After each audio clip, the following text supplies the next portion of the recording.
Guys, jadi ceritanya gue dan teman-teman Facebook udah nyobain Poco F7 ini selama 2 minggu. Dan gue akan spill ke kalian kekurangan dan juga kelebihan yang dimilikin sama handphone ini. Jadi kelebihan utama yang paling gue rasain banget itu adalah masalah performanya. Kenapa guys? Karena Doi ini bawa Snapdragon 8S Gen 4. Selain itu Doi juga ngasih satu varian memori yang menurut gue ini paling pas banget.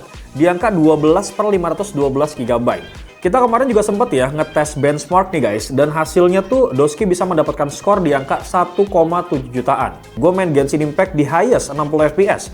Nah, si Poco F7 ini guys masih bisa ngasih performa yang nyaman banget pada saat main game. Nah, hal ini juga dibuktiin ya guys dari hasil 3D bench yang lumayan tinggi. By the way, kita juga cobain nih buat ngedit CapCut di handphone ini. Hasilnya itu bisa selesai dalam waktu segini bro.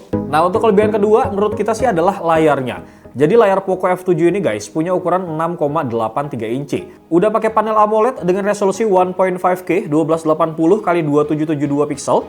Kemudian dari segi warna, kualitasnya juga vivid banget. Dan kalau emang kurang cocok sama warnanya nih guys, kita bisa banget kok atur di pengaturannya. Kemudian buat refresh rate-nya juga cukup tinggi di angka 120 Hz. Dan yang menurut kita cukup menarik nih guys adalah kecerahan layarnya yang bisa tembus nyampe 3200 nits. Lanjut guys, sekarang kita masuk ke kelebihan ketiganya, yaitu masalah baterai. Ya memang sih ya, kalau secara baterai Poco F7 ini udah dibekalin sama baterai 6500 mAh yang bisa digunain full seharian. Satu lagi nih poin yang bikin Poco F7 ini makin worth it banget, yaitu fast charging 90 wattnya ini yang ngebut parah bro.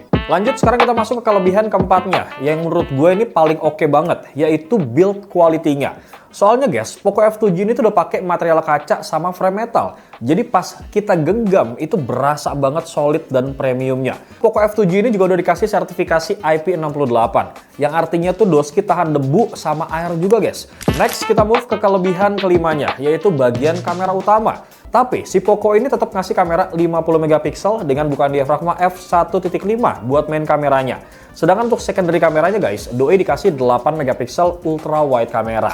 Lanjut ke kelebihan berikutnya guys, yang mana Doski ini udah pakai speaker stereo.